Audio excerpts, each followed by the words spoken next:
car wash ng friend ko, maganda yung ano, maganda yung service nila.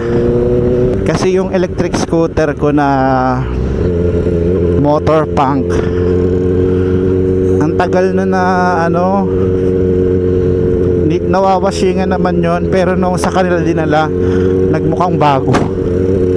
Binenta ko na kasi yung scooter kong yun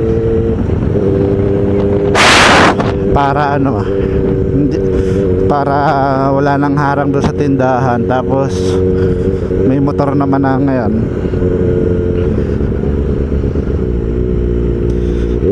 May che-check-in lang ako dito sa motor. Parang may tumunog na something. Che-check-in ko lang para sure na sure.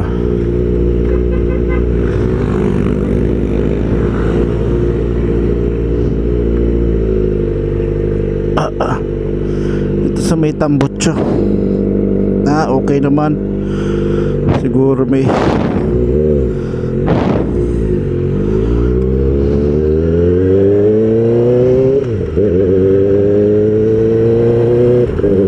pansin ko lang,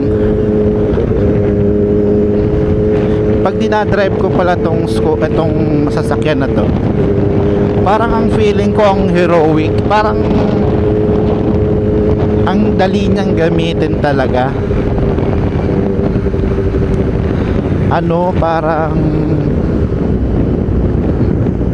paano, hindi ko ma-explain, pero parang siguro beginner friendly talaga yung sasakyan, kaya ganito.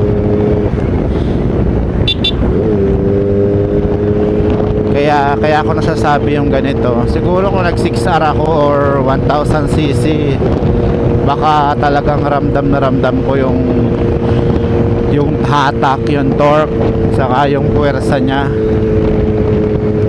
Dito parang sa 400cc to, parang pwede nga ito maging beginner bike. Kasi mahina naman yung hatak niya. Para sa akin parang mas malakas pa yung hatak ng mga click talaga. Sa unang arangkada lang naman.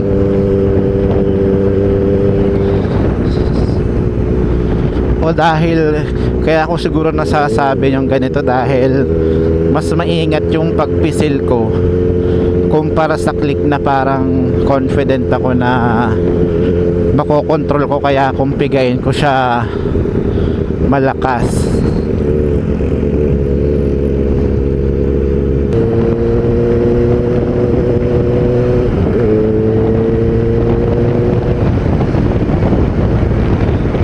Super bilis natin, 50 lang naman. Ang next na drive ko Sunday na ako ulit magmomotor ulit. Bukas pahinga muna ulit ako, magbabantay muna ako bukas ng tindahan. Ay nako, sana naman try kaya natin araw-araw mag-video. Pag schedule ko sa Sabungan, magbi-video ako habang nagmo-motor. Tapos pag walang motor, sa tindahan. Hindi ko kasi pwedeng video yung loob nung Sabungan, kasi hindi naman tayo nagpaalam. Baka magalit yung may-ari.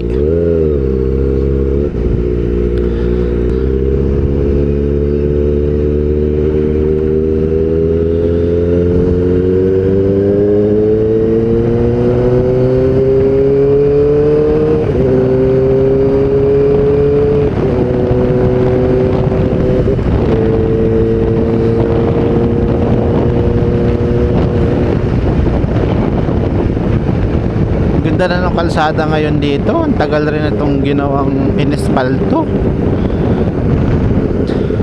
Pero dito ginawa yata. Ang ginawa yata dito yung sa unahan. Pero limot ko na. Sa tagal din naman.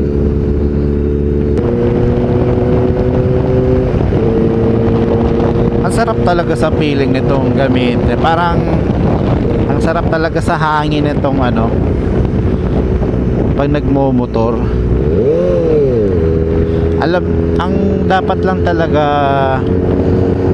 yung nasa Australia kami dati, yung parang napapanood namin, napansin ko lang yung mga napapanood kong commercial sa sa Australia, parang lang, safety paalala ng gobyerno sa bansa na na magpalit ng gulong kada ganitong taon, parang kasi parang pinapakita nila dun yung risk kung ano mangyayari dahil nagtipid ka sa ganitong halaga, yung naging kapalit, may na-aksidente, ganon.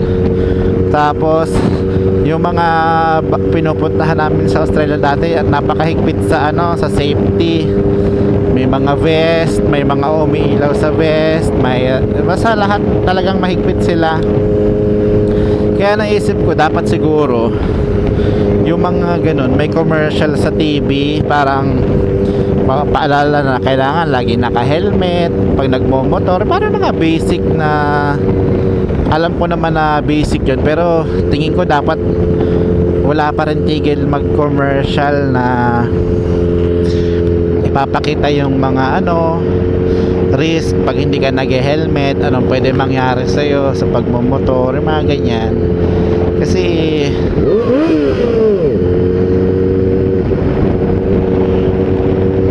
may bata hindi pa ako marunong yung magpagalit ng makina na maganda yung tono.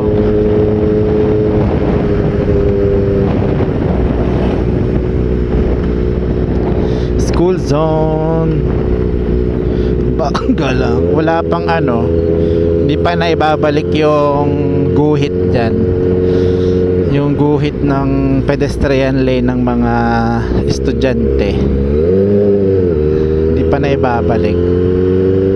Meron kasing guhit doon para sa mga bata.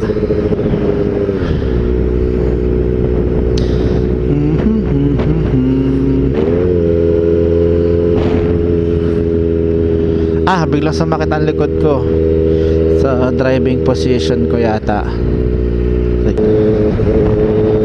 Ito nga pala, itong motor to, hindi na ako nagka-clutch minsan kasi may quick shift yata to. Meron pala, may quick shift pala. Saka yung sa downshift naman hindi ko pa nabasa. Minsan ko lang naman gamitin yung hindi nagka-clutch. Super dumi pa naman itong sasakyan. Kailangan madala ko na to doon. Dito na naman yung maputik. Ilang na to, ilang buwan na yata itong ginagawa. Hindi pa rin siguro matuyo-tuyo yung yung tinatambak na putik. Kakainis din. Sabi nga nung kaibigan ko na may car wash, malulungkot daw siya pag nagawa na tong kalsadang to. Ayan kasi malinis na yung sasakyan, hindi na madalas madumi yung hindi na madumi lagi yung mga tagal na niya lagi kasing may mini baha kasi dito. Naubusan ako ng memory sa sa action cam. May 8 minutes pa ako, pero alam ko magti-trim pa naman ako nito. Gusto ko lang may ma-upload. Try ko lang sa first video. May nagsigaw bomba daw, hindi ko naman narinig, lagpas na. Ganda kala mo, feeling mo ang bilis mo pero ang bagal mo lang naman talaga.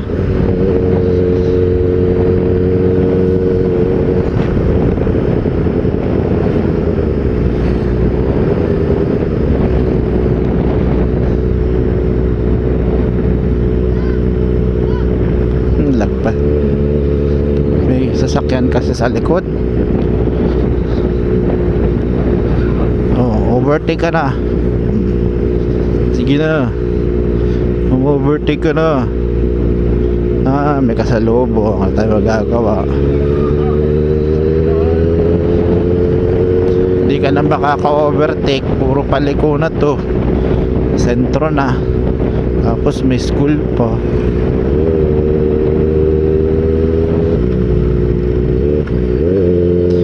Ay nako, parating na tayo doon sa ano, kakarwasyan.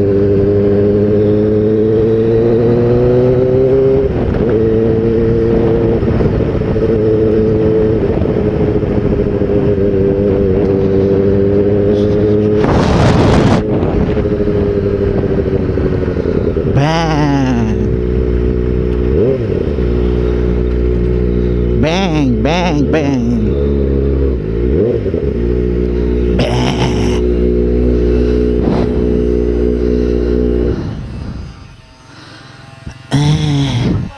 Ha?